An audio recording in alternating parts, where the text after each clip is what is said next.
Hi, my name is Edwardo Jackson.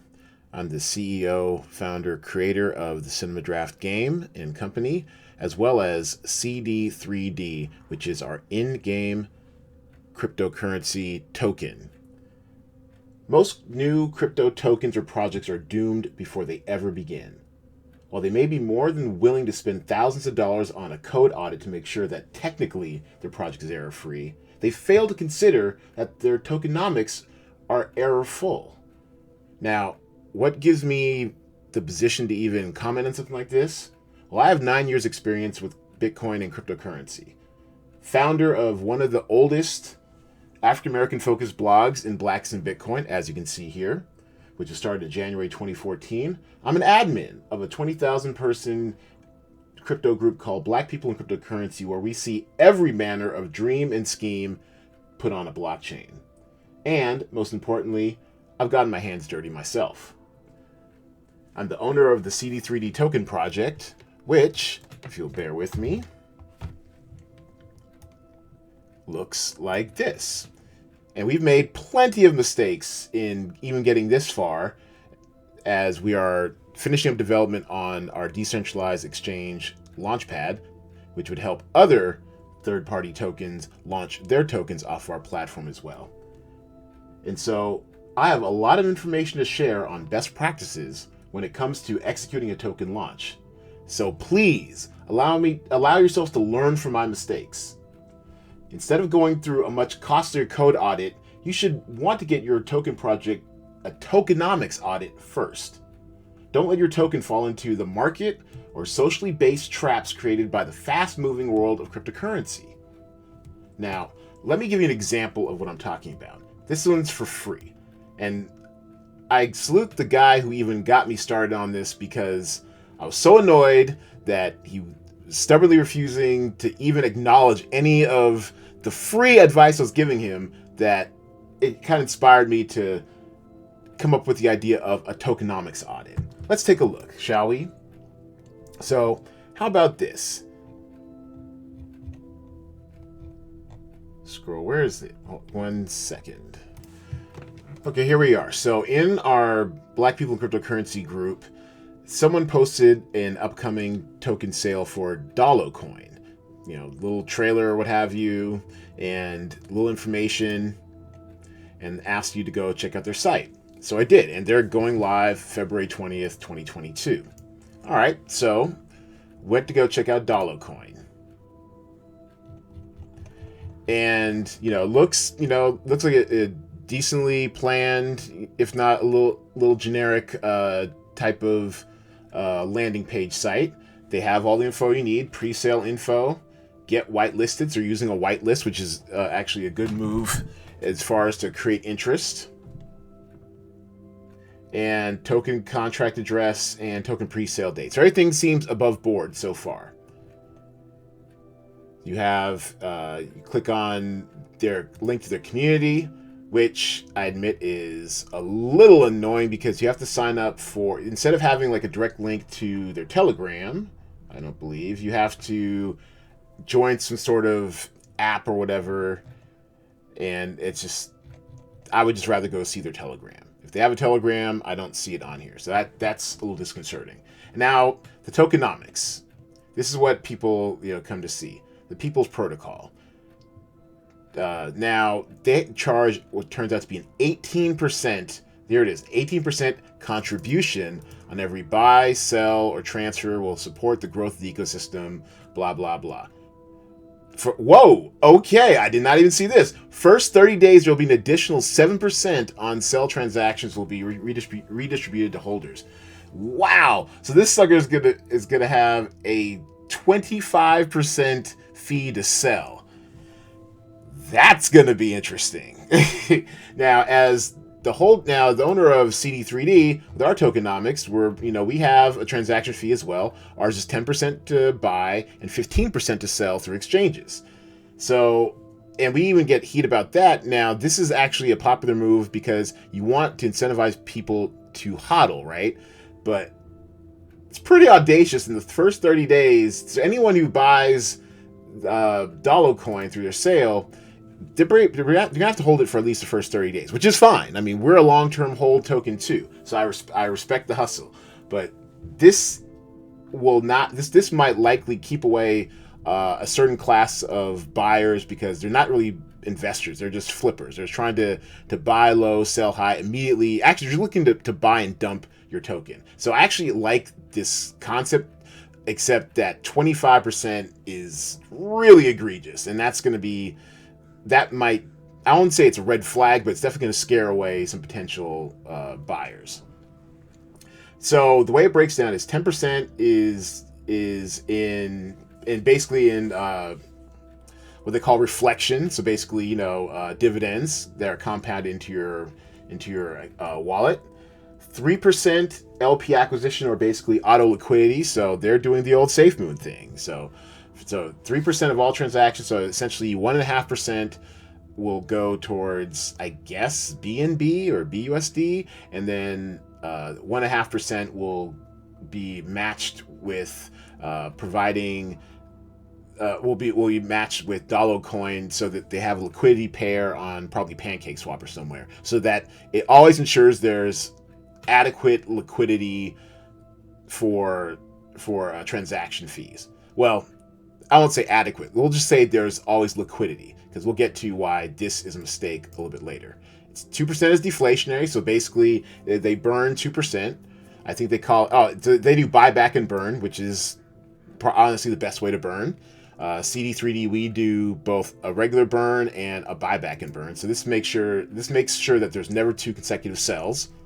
And then anti-whale system, which is also recommended, making sure that no one transfer of tokens can exceed 0.125% of the total supply, which I like. I like that. So there are a lot of things to like to extent, and look at their pre-sale information. All right, they're selling. Well, now this is where I have an issue, but we'll get back to that in a second. But token pre-sale rate, and the minimum buy and the maximum buys, these are all, I would say, within what would be called industry standards, right? You don't want to have anything that seems too high, because then it looks like a cash grab. And I mean, you could probably even go up to 0.1 BNB, but this is fine. One of the big mistakes we made when we first went out was, I think we had our max buy at like 5 BNB, and that scared some people off.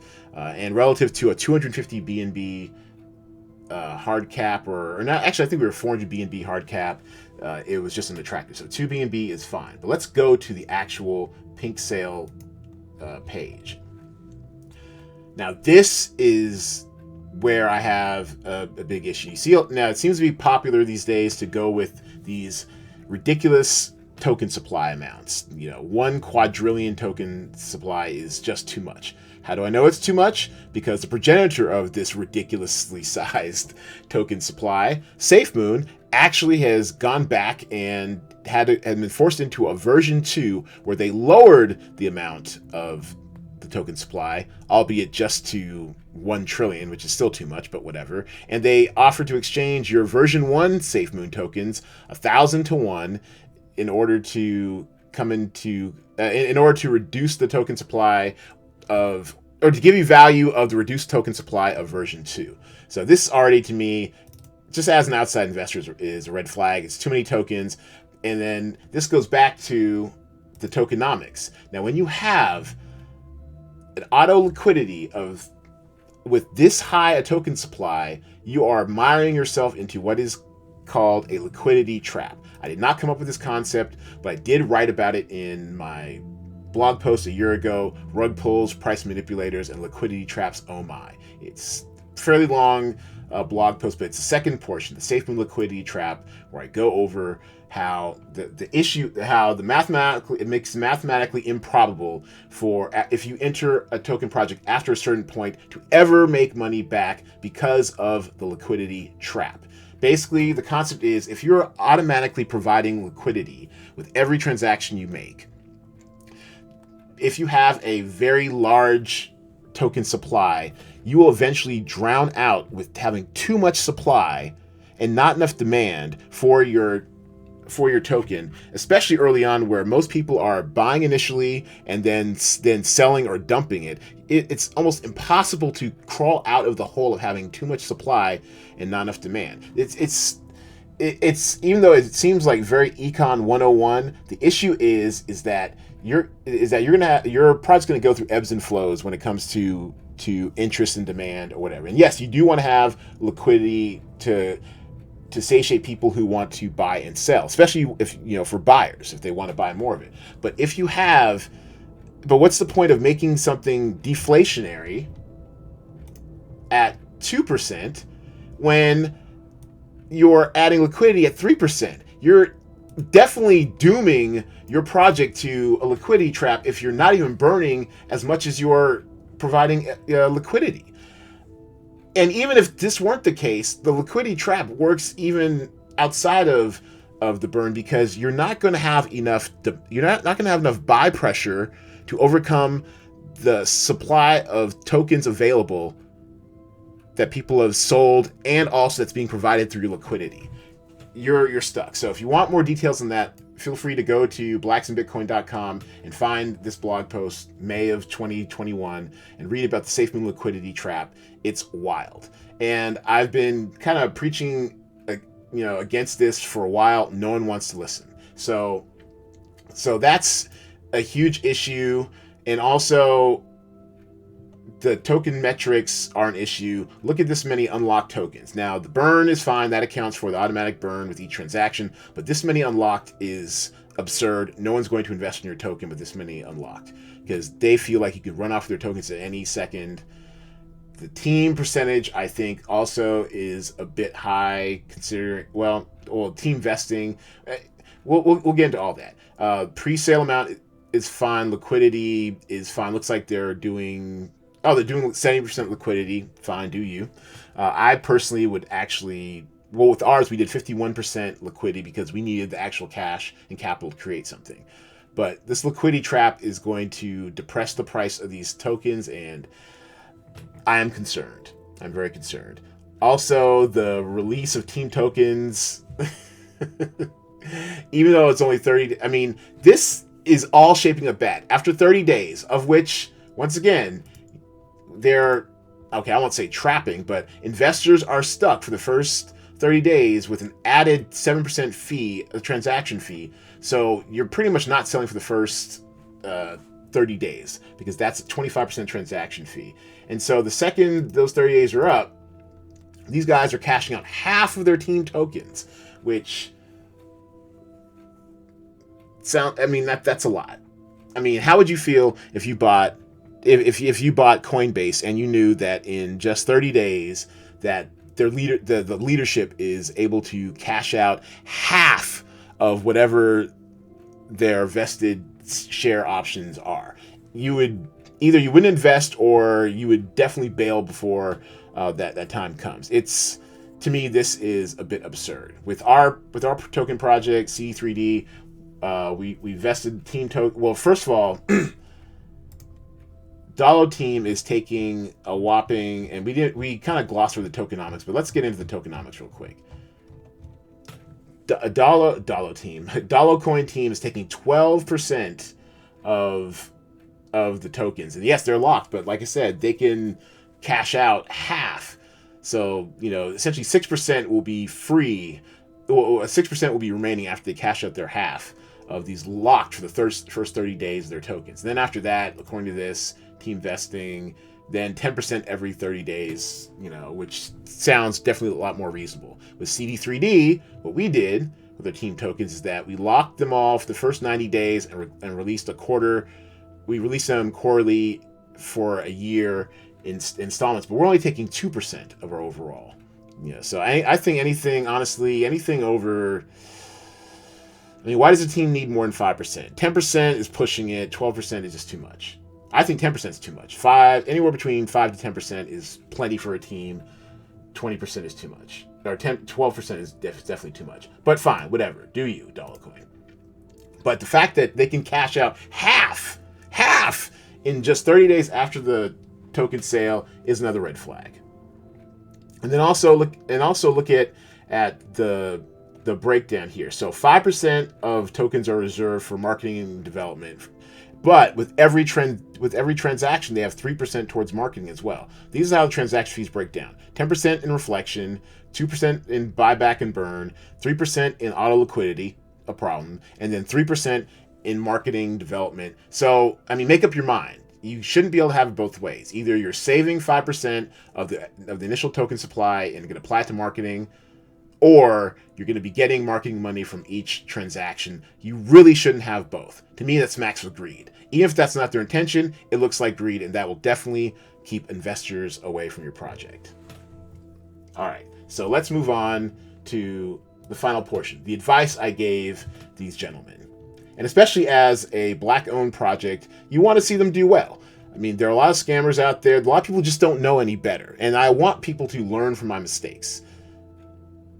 Otherwise, kind of like, what was it good for? So I engaged them. I told them I admired their hustle, but I told them about about the liquidity trap, and also how even SafeMoon doesn't use auto liquidity anymore. They turned off swap and liquefy in version 2 of SafeMoon. So even they had to acknowledge that it doesn't work for providing liquidity. You have to find another way.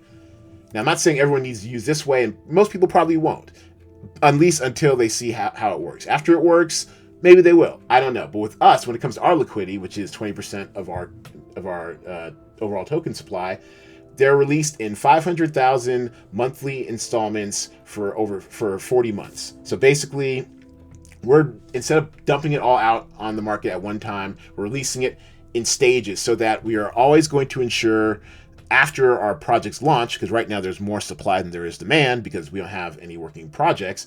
After our projects launch and people are actually using CD3D to play the draft stream and cinema draft games and to interact with the CD3D Dex launchpad, then we'll flip the script for supply and demand, and there will be more demand than there is supply. But right now we acknowledge that our token price is low because there's more supply than demand because we don't have utility yet. Once we have utility, that script gets flipped. Now, in their case, if they're always continually providing liquidity, whether there's demand or supply, whether there's more demand or supply, it's always going to be more supply, because even if this thing is the hottest thing on the streets, every time a transaction is made, whether someone's buying it or selling it, there's more liquidity is being provided, and they will not be able to escape the liquidity trap. What happened initially with SafeMoon is that it spiked high, a lot of marketing, a lot of hype, whatever. But once it settled into a normal pattern, it definitely was not a long-term hold. And if you got in after a certain point, you definitely lost money. Me, I bought a small bag of SafeMoon to experiment with it. I end up, I think, maybe making $30-40 on my $40. Actually, I think we're back down to like.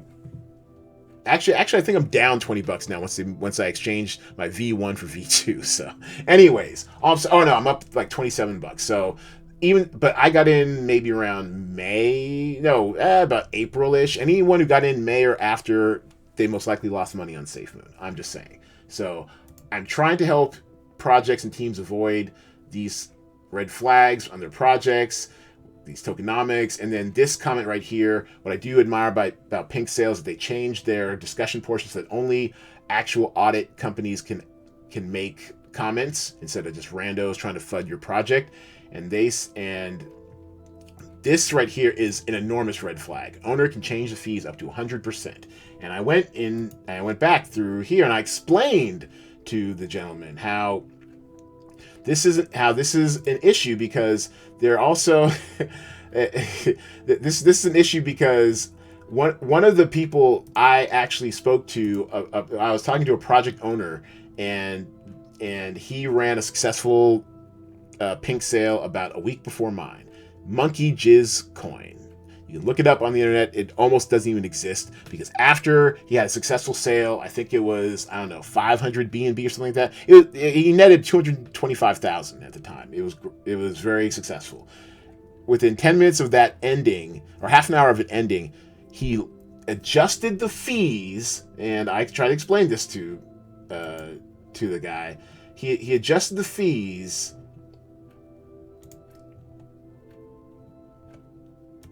There it is. He was doxxed. He was KYC'd. He'd done a video AMA, so we saw his face, and it actually matched up with his doxed documents, because I saw the doxed documents once PinkSale released them. What he did was he ended up adjusting the tax so that it was 94% for anyone to move any tokens except for the admin wallet. And he slowly, over the course of 2 days, drained all liquidity from and all the BNB from the liquidity contract, and ran off with everyone's money. It's not even elegant. It was just a blatant rug pull, and that's exactly the concern, that something of owner can change fees up to 100%.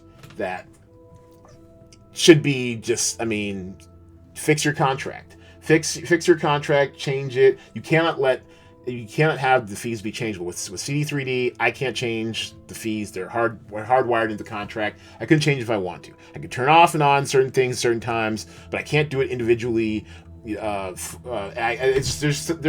things I can't do. Here, I definitely cannot do this. And this is a huge red flag, because then the Dollocoin people can do exactly what the Monkey Jizz coin guy did. He deleted his website, changed all his social media, or deleted social media, changed his Telegram handle, is now off probably scamming on the next project. Hopefully he's moved out of Thailand, because they know where he lives. So I say all that to say, I'm done giving away free information. I'm done. This kind of information and analysis is valuable. I've tried to be helpful. They don't appreciate it. That is, their concern, whatever. But I know there are people out there. Who can use this service. And this is the type of thing you want to do before you get to the stage where you've paid the 1 or 2 BNB cost to launch a project on a PinkSale or CD3D DEX coming soon, March 2022. Now, feel free to contact me to apply for a 15-minute free consultation about your project. If I take on the tokenomics audit, I will review your project's white paper, tokenomics, marketing, social media and community, the team, and any other intangibles within a 90-minute period, and give you coverage of the highlights and lowlights, what needs to be fixed in your project before you go through the very expensive process of trying to market what will most likely be a doomed and failed sale of your token. Or even if your sale's successful, I'm here to help serious companies and serious project creators have longevity with their token projects. I'll provide an impartial assessment based on my experiences as a longtime hodler, project owner, and community manager in the cryptocurrency space. Your tokenomics audit will provide tangible, up-to-date, action-oriented solutions to potential problems your project may encounter. Most people do not care what your tokenomics look like. They will just do the code audit, charge you, and keep the train moving. Yes, the conscionable ones will definitely point out flaws in your contract, but even some of the most popular, more affordable ones like TechRate, they miss stuff all the time. Not just even on the code side, but on the practicality tokenomics side. So even if your code is technically proficient, don't make sure your tokenomics are economically excellent. All right. Thanks for watching and listening, and I hope to help you all out in the near future.